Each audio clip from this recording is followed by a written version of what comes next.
Arrival at Gronak Station. The shuttle hissed as it docked with Gronak Station, a massive orbital structure shaped like a spiraled claw. Diplomats from over 30 civilizations had gathered within its alloyed corridors, each one wary, each one watching. And now, humanity had arrived. Sergeant Alex Reeve stepped off the ramp alone. He wasn't wearing armor. He wasn't flanked by guards or bristling with weapons like the others. No gleaming nanoblades, no kinetic shields, no drone escorts. Just boots, jeans, and a black t-shirt faded by hundreds of washes. The bold white text stretched across his chest read simply, "I am the weapon." A chorus of alien murmurs rippled through the gathered observers. Ambassador Creel of the Gronaxi tilted his iridescent head. "Where's his escort? His ceremonial gear?" "He insisted on coming this way," a coalition envoy explained. "Said it's a Terran cultural practice. Something about first impressions." Creel's compound eyes narrowed. "Unarmed? This is mockery." From behind a transaluminum wall, a young Gronaxi officer named Telzar watched the human closely. Reeve's posture was relaxed, casual even, but his eyes moved constantly, cataloging exits, surveillance nodes, guards. Predatory eyes. Telzar noted it with a twitch of unease. The coalition had invited Earth to the table. Humanity was young by galactic standards, barely a century into spacefaring. Yet their sudden rise had drawn attention.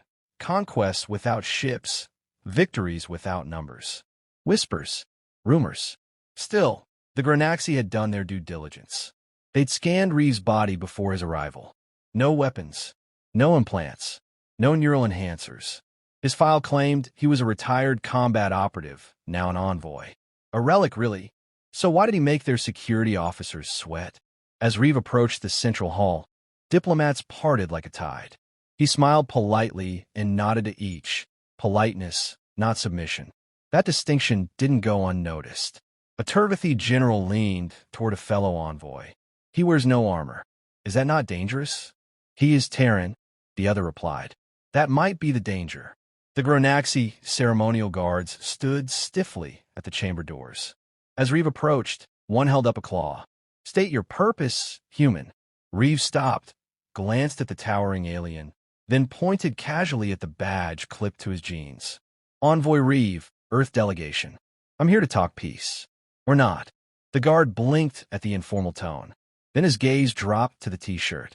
The words were plain, but something about them made the guard's throat clack involuntarily. "Your shirt," he muttered. "What does it mean?" Reeve glanced down, then shrugged. "Old Earth saying. Just a reminder." The guard scanned him again, triple-checking for concealed weapons. Still nothing. Only fabric. And yet, his mandibles flexed in discomfort. Reeve smirked and stepped inside. Inside the high chamber hall, Reeve stood before the gathered coalition, unarmed, unmoved. "Before we begin," he said calmly, "I'd like to make something clear. Earth comes with no threats today, but we do not come defenseless." Creel scoffed, tapping a hollow console. "Sergeant Reeve, our scans indicate you possess no offensive equipment of any kind." "Correct," Reeve said. "I don't carry weapons." Creel gestured with one claw. "Then you come unarmed." Reeve's smile didn't fade. "No, I am armed." He tapped his t-shirt with two fingers. "You already read it." A hush fell across the room. Creel laughed first, shrill and chittering. "Is that meant to frighten us?" A phrase on cotton fabric. Reeve's voice stayed cool. "Cotton lasts. Words echo. Sometimes they're sharper than steel. It's not the shirt, Ambassador. It's the truth behind it." Before Creel could respond, a monitor at the chamber's edge flickered, displaying Alex's full file, combat deployments, command history, awards. Silent operations. Battles turned by a single Terran operative. The record was redacted, but enough was visible. One Gronaxi aide leaned toward Telzar. "They sent him? That's the one for Vaughn's sector." Telzar didn't respond. He was still staring at the shirt. Not the man. Not his past. The message. It wasn't a boast. It was a warning, a glimpse of history. The council chamber darkened. A hollow display shimmered into existence above the center table, casting blue light across the gathered ambassadors. "This is standard diplomatic protocol," the coalition facilitator explained. Cultural transparency modules. Each prospective member must provide a historical overview of their civilization. For context, Sergeant Alex Reeve didn't flinch. He leaned back in his seat, arms crossed loosely, the words on his t-shirt still visible like a silent dare. I am the weapon. The program began with a soft narration. Humanity. Origin. Soul system. Earth. A type. One civilization. Age. Approximately 300,000 years. Images began to scroll across the air. Cave paintings, fires, spears. Primitive beginnings. The Gronaxi delegation barely hid their amusement. Creel clicked his mandibles. So fragile. So recent. What do they teach us? But the images changed quickly. Iron swords. Naval fleets. Trenches and tanks. Explosions. Soldiers locked in desperate war. Human development was accelerated, the narrator continued. Driven by internal conflict, their greatest technological leaps often emerged during times of destruction. Nuclear blasts lit up the screen. One Gronaxi gasped. The narration shifted tone. From the ashes of Earth's greatest war, humans built a world government, then reached outward. The screen now showed zero-gravity combat. Hostile moons, wreckage of pirate ships and alien scavenger vessels, destroyed not by fleets, but by small, highly efficient strike teams. Telzar's eyes widened. These are not battles of defense. These are operations. Coordinated. Calculated. Reeve didn't look at the screen. He didn't need to. The screen displayed footage of an infamous encounter. The Siege of Arcos 7. A single Terran unit had been dropped behind enemy lines. 36 hostiles had gone silent within 2 hours. No orbital support. No airlift. Just boots, fists, blades, and fear. Humanity possesses a unique psychological resilience, the narrator said. They adapt under pressure. The more hopeless the situation, the more dangerous they become. Creel shifted uncomfortably in his seat. Another scene played. A Terran soldier cornered by 3 Gorkothi berserkers. He calmly smiled, activated a gravity sinkhole, and took them all with him. A suicide tactic, but planned. Precise. Terrifying. They weaponized desperation, whispered a Turvithi diplomat. As the montage ended, silence gripped the room. Creel tried to recover his composure. All species have violence in their past. What makes this relevant? Alex finally stood. Slowly. No offense, Ambassador, he said, voice steady. But history doesn't go away just because it's in the past. It defines us. He took a few steps toward the hollow, hands still at his sides. You think because I walked in here without a plasma rifle, I'm unarmed.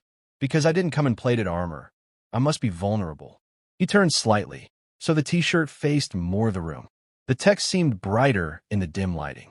You're missing the point. He gestured to the footage still frozen above the table. Images of destruction and unbreakable resolve. We don't always need tools to win. Sometimes the weapon is the idea of what we are, of what we'll do. You scanned me for gear. You should have scanned for intent. Creel's voice cracked slightly. This is posturing. Bluff. Your shirt is a metaphor at best. Reeve raised an eyebrow. I was once dropped into a collapsed mine tunnel with 6 hours of oxygen and 2 days of food. 42 hostiles. No weapons. I walked out alone. They didn't. Telzar swallowed hard. Alex leaned in just slightly. You're not afraid of my shirt. You're afraid that it might be true. The t-shirt wasn't just cloth. It wasn't sarcasm. It was a challenge, soaked in quiet history and unspeakable experience. Telzar looked around. Many of the diplomats who'd earlier mocked the human were now sitting back, silent, thoughtful. Reeve had said little, but the message had landed like a precision strike.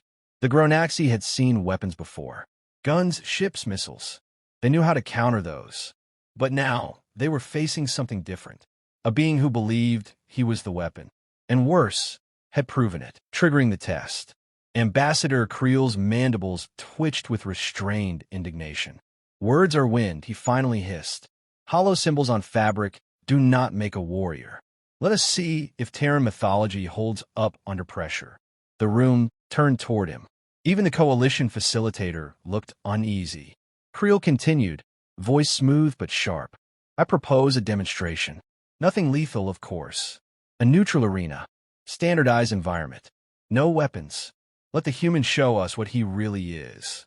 Alex Reeve gave a lazy smile. You want me to fight something? Creel bared his fangs in amusement. Merely a test. A creature used for training our own warriors. Nothing compared to your legendary predators. I'm sure. Reeve didn't blink. Fine. Just give me 10 minutes to stretch. The biodome was located in the lower decks of Gronak Station. A controlled environment, 2 kilometers across, dense with artificial jungle, shallow rivers, and rocky outcrops. Surveillance drones circled the ceiling. Diplomatic observers lined the viewing gallery above the dome, protected behind reinforced polyglass. Inside, Reeve stood alone, casually removing his jacket and tossing it aside. Still just jeans, boots, and that same shirt. I am the weapon. Across the arena, a gate opened with a hiss. The creature that emerged was massive. 8 limbs, armored carapace, thick bone-plated arms tipped with claws. It was a Gronaxi war beast, a Groxac bred for pit trials and executions. It had felled armed soldiers, ripped apart mech suits. Reeve tilted his head. Cute. A siren blared. The fight began. The Groxac snarled and charged forward like a battering ram. The audience braced for carnage. But Reeve didn't move. Not at first. At the last possible second, he sidestepped with casual grace, letting the beast crash into a tree. The impact shattered bark and splinters, but Reeve had already vanished into the underbrush. Creel growled. He runs. No, Telzar muttered, watching the display. He maneuvers. On the feed, Reeve reappeared behind the Groxac, striking the back of its knee joint with a broken tree branch. Not hard enough to kill, but precisely placed. The beast stumbled. It turned, roaring, but Reeve had already vanished again. From above, it looked like choreography, deliberate, surgical. The human didn't overpower the creature. He studied it, aggravated it, set traps, moved with the terrain. One moment in the mud, the next up in the trees. 10 minutes in, the Groxac was bleeding from dozens of shallow cuts. Not one strike had been fatal. All were meant to weaken, exhaust, confuse. Reeve emerged at the center clearing, now stripped to his t-shirt, sweat glistening on his arms. He waited. The Groxac charged again, slower this time, limping slightly. Reeve stood still, and this time, as the beast lunged, he stepped in, not away. A blur of motion. One hand to the throat, another to the side of its face. His knee crashed against a weak point beneath the jaw. A twist. A shove. The Groxac collapsed mid-lunge, unconscious. The arena fell into total silence. From above, nothing moved. No one spoke. Then a soft click-click echoed from Reeve's boot steps as he walked calmly away, brushing leaves from his arms. He looked up at the gallery and gave a mock salute. The words on his chest were smeared slightly with dirt and sweat, but still legible. I am the weapon. Creel sat frozen, his mandibles locked in shock. Telzar whispered to himself. He wasn't posturing. He meant it. The shirt wasn't the warning. He is. Back in the chamber later, Reeve sat quietly, sipping water. He wasn't breathing hard. Test concluded. The coalition facilitator announced, his voice uncertain. The human prevailed. Reeve just smiled. Didn't need 10 minutes to stretch, after all. For the first time in the proceedings, none of the alien delegations looked amused. Some didn't look at him at all. Others couldn't stop. He hadn't brought any weapons. He never had to. The message received. The council chamber no longer felt like a place of diplomacy. Since the arena test, the tension had thickened. No one dared joke now. The Turvathi delegation, once smug and dismissive, watched the human with respectful silence. The Varnith speaker, who had once openly scoffed at Earth's barbaric youth, now seemed almost afraid to meet Alex Reeve's eyes. Even Creel had grown quiet. Alex sat alone at his table, still in the same clothes, still wearing the same shirt. I am the weapon. He sipped from a cup of Terran tea, calm, patient, almost bored. The silence was broken when the coalition facilitator returned to the podium. The demonstration has been reviewed by all delegations. The Granaxi challenge was accepted by the Terran representative and fulfilled without the use of weapons or technology. He paused, glancing nervously toward Reeve. Earth's request for full diplomatic status is under reconsideration. Creel stood. His voice was quieter now, his tone less arrogant. You've demonstrated physical strength. You showed combat ability. But what you truly revealed was restraint. Reeve glanced up, raising a brow. Creel continued. You had the creature at your mercy multiple times. You didn't kill it. It wasn't the mission, Reeve said simply. This was about a message, not blood. Then what? Creel asked slowly. Is the message behind your garment? All eyes turned toward him again. Reeve leaned back, setting his cup aside. You all thought the shirt was a joke, he said. Or maybe a threat. Some of you thought it was arrogance. But it's none of those things. He stood, walking slowly to the center of the chamber, voice low but deliberate. It's a declaration of principle.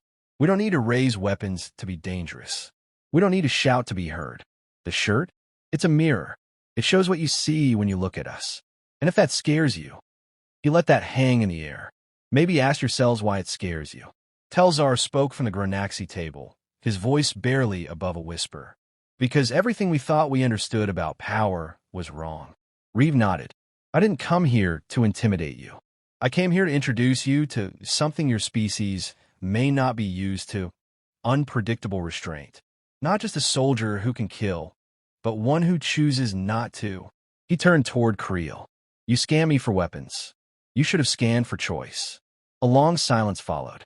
Then, in a slow, almost ceremonial motion, Creel tapped a command into his console. A soft chime echoed.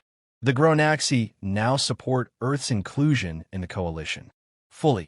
Gasps rippled across the chamber. Reeve didn't gloat. He didn't even smile. He just turned, walked back to his seat, and picked up his jacket. As he slung it over one shoulder, the back of his t-shirt became visible for the first time. More white letters. Another line of Terran text. Fear me if you know what's good for you. A few of the alien envoys paled, some audibly inhaled, not because it was a threat, but because they now believed it.